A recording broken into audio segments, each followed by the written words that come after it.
ವೀಕ್ಷಕರೇ, ದೀಪಾವಳಿ ದಾರಿ ವಿಶೇಷ ಕಾರ್ಯಕ್ರಮಕ್ಕೆ ಸ್ವಾಗತ. ನಮ್ಮೆಲ್ಲ ವೀಕ್ಷಕರಿಗೂ ದೀಪಾವಳಿ ಹಬ್ಬದ ಹಾರ್ದಿಕ ಶುಭಾಶಯಗಳು. ಅಸತೋಮ ಸದ್ಗಮಯ, ತಮಸೋಮ ಜ್ಯೋತಿರ್ಗಮಯ, ಮೃತ್ಯೋಮ ಅಮೃತಂಗಮಯ. ಓಂ ಶಾಂತಿ ಶಾಂತಿ ಶಾಂತಿ. ವೀಕ್ಷಕರೇ, ನಮ್ಮ ಬದುಕಿನಲ್ಲಿರುವಂತಹ ಅಜ್ಞಾನವನ್ನು ತೊಳೆದು ಸುಜ್ಞಾನವೆಂಬ ಜ್ಯೋತಿಯನ್ನು ಬೆಳಗಿಸುವಂತಹ ಹಬ್ಬವೇ ದೀಪಾವಳಿ ಹಬ್ಬ. ದೀಪಾವಳಿ ಹಬ್ಬವನ್ನು ನಾವು ತುಂಬ ಸಡಗರದಿಂದ ಆಚರಿಸ್ತೇವೆ. ದೀಪಾವಳಿ ಹಬ್ಬದ ಮಹತ್ವ ಏನು, ಆಚರಣೆ ಹೇಗೆ, ದ್ವಾದಶಿಯಿಂದ ಹಿಡಿದು ಬಲಿಪಾಡ್ಯಮಿಯವರೆಗಿನ ಈ ಆಚರಣೆಯ ಮಹತ್ವ ಏನು, ಅದರ ಜೊತೆಗೆ ದೀಪಾವಳಿ ಅಂದರೆ ದೀಪಗಳ ಸಾಲು ಅಂತ ಹೇಳ್ತೇವೆ. ಸೊ ಈ ದೀಪಗಳ ಸಾಲನ್ನು ಹೇಗೆ ಇಡಬೇಕು, ಅದರ ಜೊತೆಗೆ ಈ ಆಚರಣೆಯ ಪೌರಾಣಿಕ ಹಿನ್ನೆಲೆ ಏನು, ಇವೆಲ್ಲದರ ಬಗ್ಗೆ ತಿಳಿಯೋಣ ದೀಪಾವಳಿ ದಾರಿ ಕಾರ್ಯಕ್ರಮದಲ್ಲಿ. ದೀಪಾವಳಿ ದಾರಿ ಕಾರ್ಯಕ್ರಮದಲ್ಲಿ ನನ್ನ ಜೊತೆ ಈಗ ಖ್ಯಾತ ಜ್ಯೋತಿಷ್ಯ ವಿದ್ವಾಂಸರು ಆಗಿರುವಂತಹ ಕಬ್ಯಾಡಿ ಜಯರಾಮ ಆಚಾರ್ಯರಿದ್ದಾರೆ. ಕಬ್ಯಾಡಿ ಜಯರಾಮ ಆಚಾರ್ಯರ ಕಾರ್ಯಕ್ರಮಕ್ಕೆ ಸ್ವಾಗತ. ಕೃತಜ್ಞತೆಗಳು. ಸಾಮಾನ್ಯವಾಗಿ ದೀಪಾವಳಿ ಹಬ್ಬ ಅಂದ ತಕ್ಷಣನೇ ನಮಗೆ ತುಂಬಾ ಖುಷಿ ಆಗುತ್ತೆ, ಸಂಭ್ರಮ, ಆ ಸಡಗರ ನಮಗೆ ನೆನಪಿಗೆ ಬರುತ್ತೆ. ಅದರ ಜೊತೆಗೇನೆ ಪಟಾಕಿ ಹಬ್ಬ, ತಿಂಡಿ ತಿನಿಸು ಇವೆಲ್ಲವೂ ನೆನಪಿಗೆ ಬರುತ್ತೆ. ಆದರೆ ದೀಪಾವಳಿ ಹಬ್ಬದ ಕಲ್ಪನೆ ಹೇಗೆ ಬಂತು? ಭಾರತದಲ್ಲಿ ಚೈತ್ರ ಶುದ್ಧ ಪ್ರತಿಪತ್ ಯುಗಾದಿಯ ದಿನದಿಂದ ಫಾಲ್ಗುಣ ಬಹುಳ ಅಮಾವಾಸ್ಯೆಯವರೆಗೆ 100 ಹಬ್ಬ ಮತ್ತು ವ್ರತಗಳನ್ನು ನಾವು ಆಚರಿಸುತ್ತೇವೆ ಭಾರತೀಯರು, ಭಾರತೀಯ ಸಂಸ್ಕೃತಿಯಲ್ಲಿ ಮತ್ತು ಹಿಂದೂಗಳಾಗಿ. ಹೀಗೆ 100 ಹಬ್ಬಗಳನ್ನು ಆಚರಿಸುವಾಗ ಈ ಎಲ್ಲ ಹಬ್ಬಗಳ ಪೈಕಿ ಅತ್ಯಂತ ಸಂಭ್ರಮದಿಂದ ಹಿಮಾಲಯದಿಂದ ಆರಂಭಿಸಿ ಕನ್ಯಾಕುಮಾರಿಯವರೆಗೆ, ಅಸ್ಸಾಂನಿಂದ ಪ್ರಾರಂಭಿಸಿ ಗುಜರಾತಿನವರೆಗೆ ಇಡೀ ಭಾರತದಾದ್ಯಂತ ಅತ್ಯಂತ ಸಂಭ್ರಮದಿಂದ ಪ್ರತಿಯೊಬ್ಬರೂ ತಮ್ಮನ್ನು ತೊಡಗಿಸಿಕೊಂಡು ಖುಷಿಯಿಂದ ಆಚರಿಸುವ ಹಬ್ಬ ಇದೆನ್ನುವ ಹಿನ್ನೆಲೆಯಲ್ಲಿ ಇದಕ್ಕೆ ಹಬ್ಬಗಳ ರಾಜ ಅಂತ ಕರೀತಾರೆ ಇದನ್ನು. ಈ ಹಬ್ಬಗಳ ರಾಜ ಅನ್ನುವಂತಹ ಈ ಹಬ್ಬ ವಿಶೇಷವಾಗಿ ಇದಕ್ಕೆ ಒಂದು ಮಹತ್ವ ಬಂದದ್ದು, ಇದರಲ್ಲಿ ದುಷ್ಟ ಶಿಕ್ಷಣ ಇದೆ, ಶಿಷ್ಟ ರಕ್ಷಣೆ ಇದೆ ಮತ್ತು ಲೋಕೋದ್ಧಾರ ಇದೆ, ಲೋಕಕ್ಕೆ ಪ್ರಯೋಜಕವಾದ ಸಂಪದ್ಭರಿತವಾದ ಸುಯೋಗದ ಶುಭ ಹಾರೈಕೆ ಇದೆ. ಈ ಕಾರಣಕ್ಕಾಗಿ ಇದು ಹಬ್ಬಗಳ ರಾಜ ಎಂದು ಎಲ್ಲರೂ ಆಚರಿಸುವಂಥ ಒಂದು ಸಂಭ್ರಮದ ಹಬ್ಬವಾಗಿ ಆಚರಿಸಲ್ಪಡ್ತದೆ. ಫಾಲ್ಗುಣ ಬಹುಳ ದ್ವಾದಶಿಯಿಂದ ಆರಂಭಿಸಿ ಕಾರ್ತಿಕ ಶುದ್ಧ ದ್ವಿತೀಯದವರೆಗೆ 6 ದಿನಗಳ ಕಾಲ ವಿಶೇಷವಾಗಿ ಆಚರಿಸಲ್ಪಡುವಂತಹ ಹಬ್ಬ ಈ ದೀಪಾವಳಿ.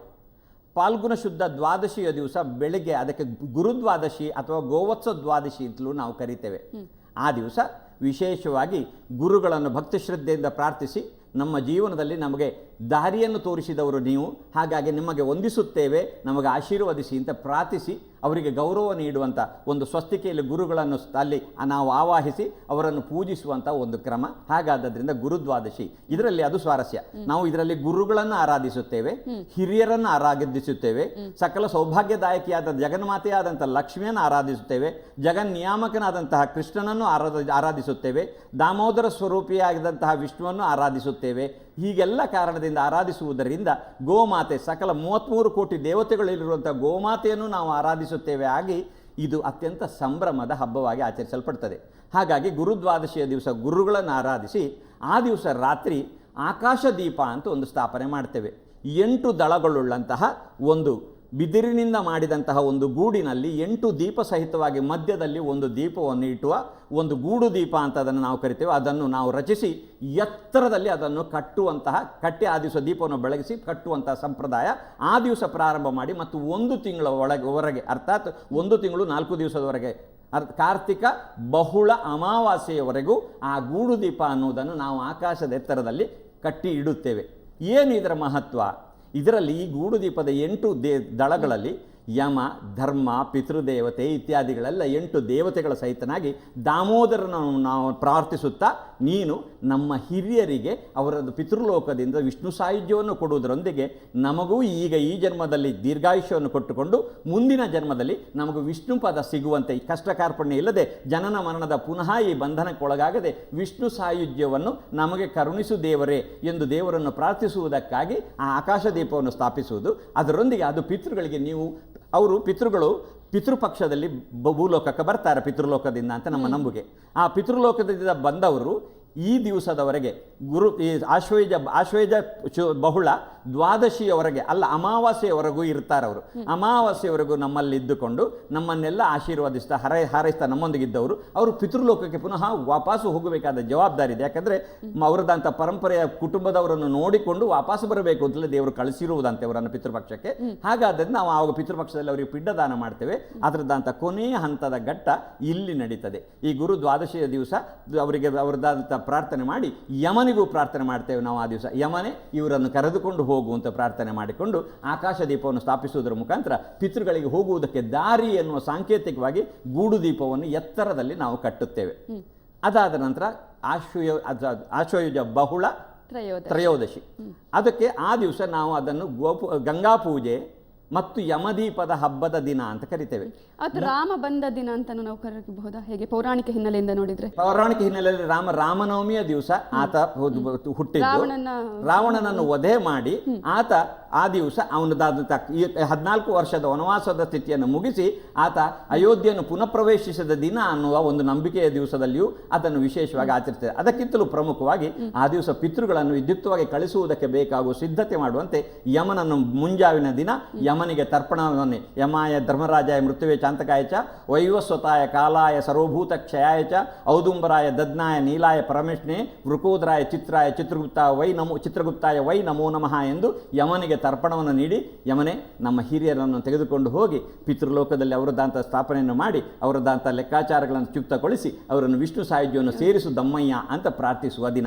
ಹಾಗೆ ಪ್ರಾರ್ಥಿಸಿದ ನಂತರ ರಾತ್ರಿ ಸೂರ್ಯಾಸ್ತಾದ ಬಳಿಕ ಈ ಒಂದು ಯಮರಿಗೆ ದಕ್ಷಿಣ ದಿಕ್ಕು ಯಮನ ದಿಕ್ಕು ಅಂತ ನಮ್ಮದಂಥ ನಂಬಿಕೆ. ಆ ದಕ್ಷಿಣ ದಿಕ್ಕಿನಲ್ಲಿ ಹಣತೆಯ ದೀಪವನ್ನಿಟ್ಟು ಗೌರವಿಸಿ ಹಿರಿಯರನ್ನು ಕೊಂಡು ಹೋಗುವಂತ ಆಕಾಶ ದೀಪವನ್ನು ಹಿರಿಯರಿಗೆ ಹೋಗುವುದಕ್ಕೆ ಮಾರ್ಗವಾಗಿ ತೋರಿಸುತ್ತಾ ಇದ್ದೇವೆ. ಇಲ್ಲಿ ಯಮದೀಪವನ್ನು ಇಟ್ಟಿದ್ದೇವೆ ಅಂತ ಮಾಡಿಕೊಂಡು ಅಲ್ಲಿಗೆ ಪಿತೃಗಳದ್ದಾದಂತಹ ಬೀಳ್ಕೊಡೆಯ ಸಮಾರಂಭದ ವ್ಯವಸ್ಥೆಯ ಸ್ಥಿತಿಯನ್ನು ಮಾಡಿದ ಬಳಿಕ ಮತ್ತು ಆ ದಿವಸ ಪಿತೃಗಳಿಗೆ ನಮ್ಮಲ್ಲಿ ಕೆಲವರು ಬಡಿಸಿ ಇಡುವುದು ಅಂತ ಮುಂಜಾನೆ ಆ ದಿವಸ ಶ್ರಾದ್ದ ಕ್ರಮದಲ್ಲಿಯೂ ಮಾಡುವುದು ಮತ್ತು ಬಡಿಸಿಯೂ ಇಡುವುದು ಅಂತ ಕ್ರಮ ಮಾಡುವುದರ ಮುಖಾಂತರ ಅವರದಂಥ ಕೊನೆಯ ಬೀಳ್ಕೊಡೆಗೆ ಸಮಾರಂಭದ ಪೂರ್ವಭಾವಿಯಾಗಿ ಭಕ್ಷ್ಯಭೋಜ್ಯಗಳಿಂದ ಅವರಿಗೆ ಉಣಿಸನ್ನು ಬಡಿಸಿ ಅನಂತರ ಕಳಿಸುವ ಕ್ರಮ ಅಂತಲೂ ನಡೀತದೆ. ರಾತ್ರಿಯ ದಿವಸ ಆ ಬಳಿಕ ಗಂಗಾ ಪೂಜೆ ಅಂತ ನಡೀತದೆ. ಗಂಗಾ ಪೂಜೆ ಅಂತ ನಡೀತದೆ. ಈ ಗಂಗಾ ಪೂಜೆಯನ್ನು ನಡೆಸುವಾಗ ಅಲ್ಲಿ ಯಾಕೆ ಈ ಗಂಗಾ ಪೂಜೆಯನ್ನು ನಡೆಸುವುದು? ನೀವು ಹೇಳಿದಂತೆ ಆ ತೈಲಾಭ್ಯಂಜನಕ್ಕೆ ಪೂರ್ವಭಾವಿ ತಯಾರಿಯಾಗಿ ಗಂಗಾ ಪೂಜೆ. ನರಕ ಚತುರ್ದಶಿಯ ದಿನ, ಆಶ್ವಯುಜ ಬಹುಳ ಚತುರ್ದಶಿಯ ದಿನ ಪ್ರಾರಂಭ ಆಗುವ ದಿನ ಅದು. ಅಂತೂ ಚಂದ್ರೋದಯದ ಹೊತ್ತಿಗೆ ಚತುರ್ದಶಿ ಇದ್ದ ದಿನ ನಾವು ಆ ದಿವಸ ನರಕ ಚತುರ್ದಶಿಯನ್ನು ಆಚರಿಸುವ ಪೂರ್ವಭಾವಿಯಾಗಿ ತೈಲಾಭ್ಯಂಜನ ಮಾಡಬೇಕು. ಅದಕ್ಕೆ ಪೂರ್ವಭಾವಿಯಾಗಿ ಆ ತೈಲಾಭ್ಯಂಜನ ಮಾಮೂಲಿನಂತೆ ಸ್ನಾನ ಅಂತ ಅಲ್ಲ. ಆ ದಿವಸ ಅದು ಅತ್ಯಂತ ಸಂಭ್ರಮದ ವಿಶೇಷ ಸ್ನಾನ ಅಂತ ನಾವು ಪರಿಗಣಿಸುತ್ತೇವೆ. ಪ್ರತಿಯೊಬ್ಬನೂ ಶುದ್ಧ ಆಗುವುದಕ್ಕೆ ದಿನನಿತ್ಯ ಸ್ನಾನ ಮಾಡಬೇಕು ಅಂತ ನಮ್ಮ ಶಾಸ್ತ್ರ ಹೇಳ್ತದೆ. ಆದರೆ ಆ ದಿನ ನಾವು ತೈಲಾಭ್ಯಂಜನ ವಿಶೇಷ ಮಾಡುವುದಕ್ಕೆ ಪೂರ್ವಭಾವಿಯಾಗಿ ಆ ಸ್ನಾನಕ್ಕೆ ಬೇಕಾಗುವ ಸಿದ್ಧತೆ ಸಂಭ್ರಮದಿಂದ ನಡಿಬೇಕು. ಹೇಗೆ ಎಂತಹ ನಾವು ನೀರಿನಲ್ಲಿ ಸ್ನಾನ ಮಾಡಬೇಕು?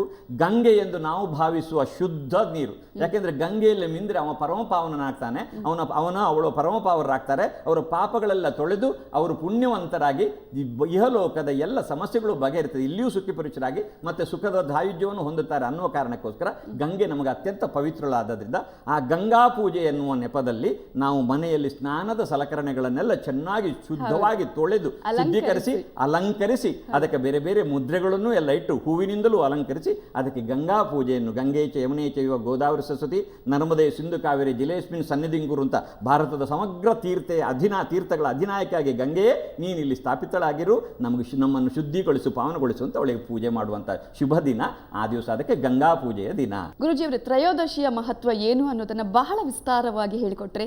ಅದರ ಜೊತೆಗೆ ವೀಕ್ಷಕರೇ, ನರಕ ಚತುರ್ದಶಿಯ ಮಹತ್ವ ಏನು ಅನ್ನೋದನ್ನ ನೋಡೋಣ ವಿರಾಮದ ನಂತರ.